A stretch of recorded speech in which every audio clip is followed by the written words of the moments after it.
بسم اللہ الرحمن الرحیم۔ ابتدا ہے اس خالق کائنات کے نام سے جو وحدہ لا شریک ہے، جس کے سوا کوئی عبادت کے لائق نہیں، جو خالق بھی ہے، مالک بھی ہے، رازق بھی ہے۔ اور درود و سلام اس عظیم ہستی پر جسے خالق کائنات نے ختم نبوت کا تاج پہنا کر بھیجا، اور آپ کی اصحاب اور آپ کی آل پر درود و سلام۔ سامعین محترم، حضرت عثمان غنی رضی اللہ تعالی عنہ، آپ کی شہادت کا دن 18 ذی الحج کو منایا جاتا ہے۔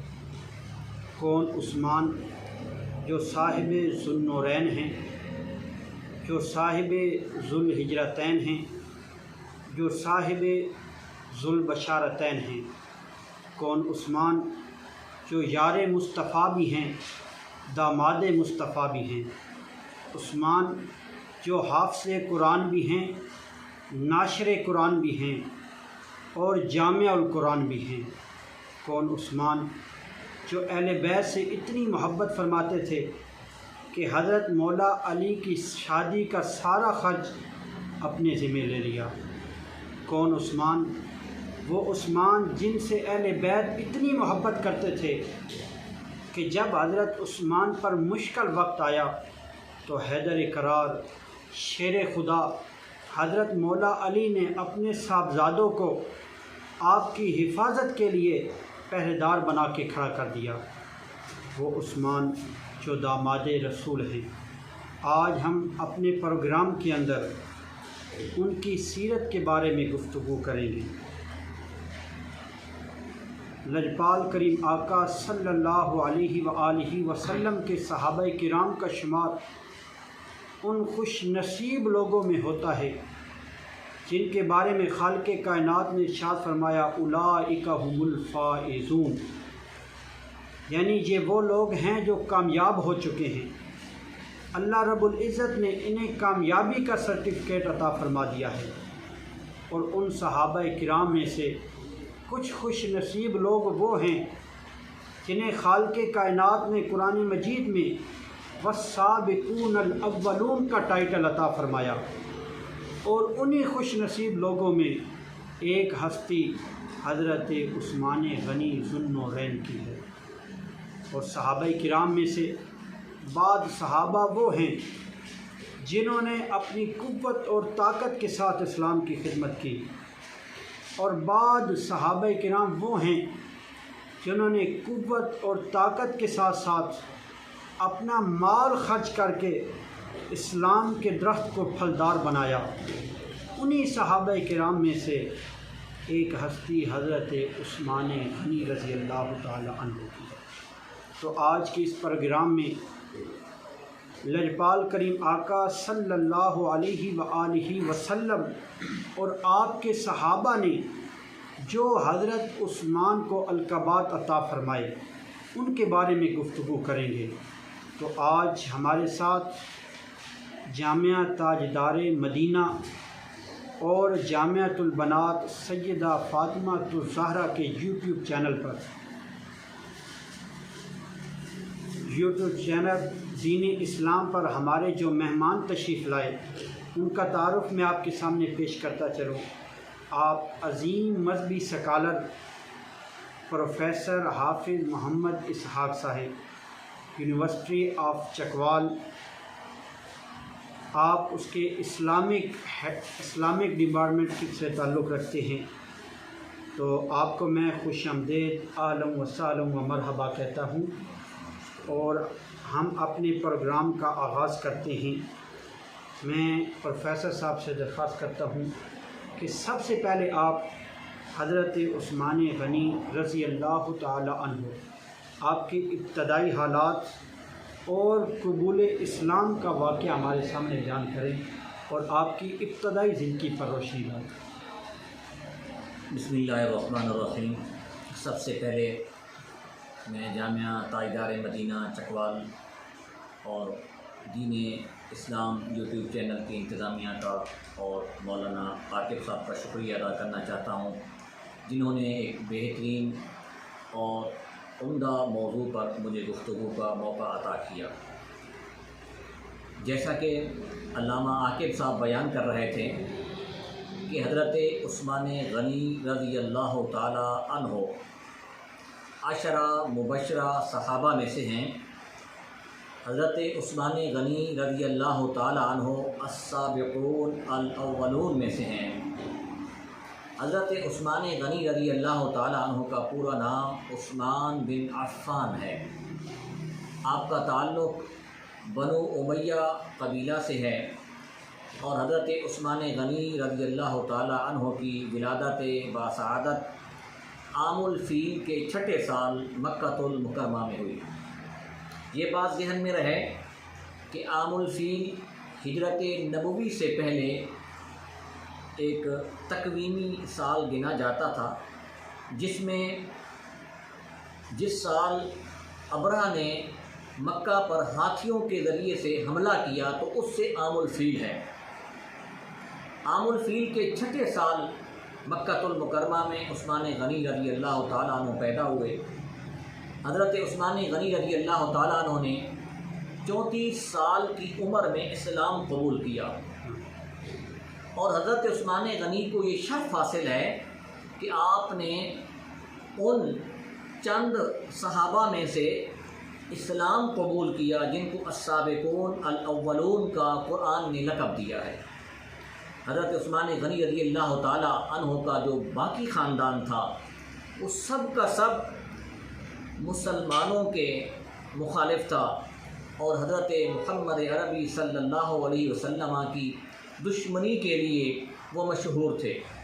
جب حضرت عثمان نے اسلام قبول کیا تو حضرت عثمان غنی کا پورا خاندان آپ کے مخالف ہو گیا، حتیٰ کہ سیرت کی کتابوں میں لکھا ہے کہ حضرت عثمان غنی کے قبول اسلام کے بعد آپ کے چچا حکم بن ابی العاص نے آپ کو سخت اذیتیں پہنچائیں، حتیٰ کہ ایک روایت یہ بھی ہے کہ آپ کو رسیوں کے ساتھ باندھا گیا، اور آپ کے چچا حکم بن ابی العاص نے کیا کہا، اترغب عن ملت آبائک الی دین محدث، اے عثمان کیا تو ایک نئے دین کی طرف آنا چاہتا ہے؟ اپنے آباء و اجداد کا دین چھوڑ کر کیا تم ایک نئے دین کی طرف آنا چاہتے ہو؟ تو اس پر حضرت عثمان غنی رضی اللہ تعالیٰ عنہ نے قسم اٹھا کر یہ الفاظ بولے، سیرت کی کتب اس پر گواہ ہیں، واللہ لا ادعوہ ابدا۔ آپ نے قسم اٹھا کر کہا کہ اللہ کی قسم میں ہمیشہ کے لیے اس دین کو، جس دین کو تم نیا دین کہہ رہے ہو، اس دین کو میں کبھی بھی نہیں چھوڑوں گا۔ یہ حضرت عثمان غنی رضی اللہ تعالیٰ عنہ کی دین اسلام پر استقامت تھی کہ آپ کتنا اپنے چچا کے ظلم کو برداشت کرتے ہوئے استقامت کے ساتھ آپ دین اسلام پر قائم رہے۔ خلاق عالم انہی کے متعلق ارشاد فرماتا ہے، ان الذین قالوا ربنا اللہ ثم استقاموا سبحان اللہ تتنزل علیہم الملائکہ، کہ جو لوگ یہ کہتے ہیں کہ ہمارا رب اللہ ہے پھر وہ اس پر قائم ہو جاتے ہیں تو یہی خالص اور سچے مسلمان ہیں، اور ان پر اللہ کی رحمت نازل ہوتی ہے۔ جی ماشاءاللہ ڈاکٹر صاحب بہت خوبصورت انداز میں حضرت عثمان غنی رضی اللہ تعالیٰ عنہ آپ کے ابتدائی زندگی اور قبول اسلام پر گفتگو فرما رہے تھے، جو مشکلات آپ کو پیش آئی ان کا ذکر کر رہے تھے۔ سامعین محترم، یہ صحابہ کرام ہی تھے جن کی قربانیوں سے، جن کی محنت سے خالق کائنات نے دین اسلام کو پھلدار درخت بنایا، اور وہ چلتے چلتے ہم گناہ گاروں تک پہنچ گیا۔ تو سامعین محترم، اب ہم آگے چلتے ہیں۔ لجپال کریم آقا صلی اللہ علیہ وآلہ وسلم نے آپ حضرت عثمان غنی کو بہت سے القابات سے نوازا، تو ان میں سے ایک لقب صاحب ذوالہجرتین بھی ہے۔ میں ڈاکٹر صاحب سے التماس کرتا ہوں کہ آپ اس کی وضاحت فرمائیں کہ آپ کو صاحب ذوالحجرتین کیوں کہا گیا؟ شکریہ۔ صاحب ذی الحجرتین، ذوالحجرتین کا مطلب ہے دو ہجرت کرنے والے۔ حضرت عثمان غنی رضی اللہ تعالی عنہ کا یہ لقب بہت ہی مشہور ہے کہ آپ نے دو ہجرتیں کی ہیں۔ دو ہجرتوں کا مقصد کہ آپ نے دین کی خاطر، آج ہم اپنی دولت کے لیے، نوکری کے لیے دوسرے ممالک میں جاتے ہیں تو اس کو ہجرت نہیں کہا جاتا۔ ہجرت وہ ہوتی ہے جو دین کی خاطر کی جائے۔ حضرت عثمان غنی نے جب پہلی ہجرت کی، جب اسلام پر مشکل وقت آیا تو حضرت عثمان غنی رضی اللہ تعالیٰ عنہ نے پہلی ہجرت حبشہ کی طرف کی، اور دوسری ہجرت پھر بھی حبشہ کی طرف کی۔ سیرت کی کتب میں لکھا ہے کہ حضرت عثمان غنی پہلی مرتبہ جب گئے اور واپس وہاں سے اطلاع یہ ملی کہ مکہ کے حالات ٹھیک ہو گئے ہیں اور کفار مکہ نے مسلمانوں کی دشمنی کو چھوڑ دیا ہے، پھر آپ واپس آئے مکہ میں۔ لیکن جب مکہ آئے تو معلوم یہ ہوا کہ مکہ کے حالات تو اس سے بھی بدتر ہو گئے ہیں۔ کفار مکہ تو مسلمانوں کو پہلے سے بھی زیادہ تکلیفیں پہنچا رہے ہیں۔ پھر حضرت عثمان غنی دوبارہ حبشہ کی طرف تشریف لے گئے۔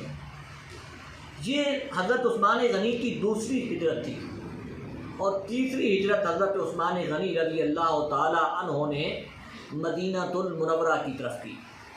یہ بات بھی ذہن میں رہے کہ حضرت عثمان غنی کو یہ اعزاز اور شرف حاصل ہے کہ حضرت عثمان غنی نے رسول کریم صلی اللہ علیہ وسلم کی پیاری صاحبزادی حضرت رقیہ کے ساتھ حبشہ کی طرف ہجرت کی، جس پر رسول پاک صلی اللہ علیہ وسلم نے کیا ارشاد فرمایا؟ آپ فرماتے ہیں ان عثمان اول من ہاجر الی اللہ باہلہ بعد لوط، سبحان اللہ، کہ جیسا کہ حضرت لوط علیہ السلام نے اپنی اہلیہ کے ساتھ ہجرت کی تو ان کے بعد سب سے پہلے اپنی اہلیہ اور زوجہ کے ساتھ ہجرت کرنے والے حضرت عثمان غنی رضی اللہ عنہ۔ حضرت عثمان غنی کو ذوالحجرتین اس وجہ سے کہا جاتا ہے کہ آپ نے دو ہجرتیں کی، ایک ہجرت حبشہ کی طرف اور ایک ہجرت مدینہ منورہ کی طرف۔ ماشاءاللہ، بہت خوبصورت انداز میں آپ نے ہمیں صاحب ذوالحجرتین کا مطلب سمجھایا۔ سامعین محترم، اس کے علاوہ ایک اور آپ کو جو لقب عطا کیا گیا وہ ہے ذوالنورین، یعنی دو نوروں والا۔